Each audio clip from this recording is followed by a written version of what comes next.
Welcome back to Learnino. ഇന്ന് നമ്മൾ discuss ചെയ്യാൻ പോകുന്നത് what is the difference between Fourier series and Fourier transform.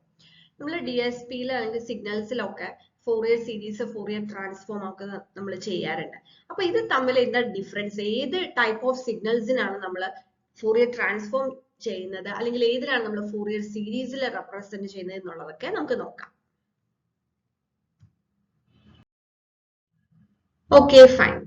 So നമുക്ക് Fourier series ആണെങ്കിലും Fourier transform ആണെങ്കിലും continuous time signalസിലും ചെയ്യാറുണ്ട്, discrete time signalസിലും ചെയ്യാറുണ്ട്. അത് നമ്മൾ continuous time Fourier series, discrete time Fourier series, അതേപോലെ തന്നെ continuous time Fourier transform, discrete time Fourier transform എന്ന് പറയും. അപ്പൊ ഇതിന്റെ നാലും ഒരു ടേബിൾ ആയിട്ട് ഇത് ഇവിടെ കൊടുത്തിട്ടുണ്ട്, കറക്റ്റ് ആയിട്ട് അത് മനസ്സിലാക്കാൻ വേണ്ടിയിട്ട്. അപ്പൊ അതിനു മുന്നേ ആദ്യമേ ഞാൻ പറയാം, നമുക്ക് രണ്ട് ടൈപ്പ് ഓഫ് സിഗ്നൽസ് ഉണ്ട്, that is periodic signals and aperiodic signals അല്ലെ. അപ്പൊ പീരിയോഡിക് സിഗ്നൽസിലാണ് എപ്പോഴും നമ്മൾ ഫോറിയർ സീരീസ് പെർഫോം ചെയ്യുന്നത്. അതേപോലെ അപീരിയോഡിക് ആയിട്ടുള്ള സിഗ്നൽസ്, അത് നോൺ പീരിയോഡിക് ആയിട്ടുള്ള സിഗ്നൽസിലാണ് ഫോറിയർ ട്രാൻസ്ഫോം നമ്മൾ ചെയ്യുന്നത്. ഇനി നമുക്ക് നോക്കാം, കണ്ടിന്യൂസ് ടൈം ഫോറിയർ സീരീസ് എന്ന് പറയുമ്പോൾ അത് ആ സിഗ്നലിന്റെ ടൈം ഡൊമൈനിലും ഫ്രീക്വൻസി ഡൊമൈനിലും എങ്ങനെയായിരിക്കും എന്നുള്ളത് ഓരോ വൺ ബൈ വൺ ആയിട്ട് നമുക്ക് നോക്കാം. അപ്പോൾ ഒരു കാര്യം നമ്മൾ ശ്രദ്ധിക്കുക, ദാറ്റ് ഈസ് പീരിയോഡിക് സിഗ്നൽസിനാണ് ഫോറിയർ സീരീസ് ചെയ്യുന്നത്, അപീരിയോഡിക് സിഗ്നൽസിനാണ് ഫോറിയർ ട്രാൻസ്ഫോം ചെയ്യുന്നത്. So the first one, continuous time Fourier series. ഇപ്പൊ കണ്ടിന്യൂസ് ടൈം ഫോറിയർ സീരീസ് ഇവിടെ നമുക്ക് എക്സ് ഓഫ് ടി എന്ന് പറയുന്ന signal, x of t is equal to summation k is equal to minus infinity to infinity x of k e raise to j k omega zero t. Okay, so ഈ signal എന്ന് പറയുന്നത് continuous in time ആണ്, അതേപോലെ തന്നെ periodic in time ആണ്. ഇനി നമ്മൾ അതിന്റെ Fourier series representation x of k is equal to 1 by t integral over t x of t e raised to minus jk omega 0 t dt. അപ്പൊ ഇത് ഫ്രീക്വൻസിയിൽ അപീരിയോഡിക് ആയിരിക്കും, അതേപോലെ തന്നെ ഡിസ്ക്രീറ്റ് ആയിരിക്കും. നമ്മളത് എ കെ എന്ന് പറഞ്ഞിട്ട് റെപ്രസെന്റ് ചെയ്യാറുണ്ട്, നൊട്ടേഷൻസ് ഡിഫറെന്റ് ആയിട്ട് നമ്മൾ ചെയ്യാറുണ്ട്. അപ്പൊ അത് ഫ്രീക്വൻസിയിൽ ഡിസ്ക്രീറ്റ് ആയിരിക്കും, അതേപോലെ തന്നെ അപീരിയോഡിക് ആയിരിക്കും ഈ വാല്യൂ എന്ന് പറയുന്നത്. ഫൈൻ. ഇനി നമ്മൾ ഇതേപോലെ തന്നെ ഡിസ്ക്രീറ്റിൽ നോക്കാം, ഡിസ്ക്രീറ്റ് ടൈം ഫോറിയർ സീരീസ് എങ്ങനെയാ വരാൻ നോക്കാം. അഗൈൻ അപ്പൊ ഇത് ഡിസ്ക്രീറ്റ് സിഗ്നൽസിലാണ് നമ്മൾ ചെയ്യുക. അപ്പോൾ ടൈം ഡൊമൈനിൽ ഡിസ്ക്രീറ്റും അതേപോലെ തന്നെ പീരിയോഡിക്കും ആയിട്ടുള്ള signal, that is x of N which is equal to summation or k over n x of k e raised to jk 2 pi by n into n. അപ്പൊ ഈ ഒരു സിഗ്നൽ എന്ന് പറയുന്നത് പീരിയോഡിക് ആണ്, അതേപോലെ തന്നെ ഡിസ്ക്രീറ്റ് ആണ്.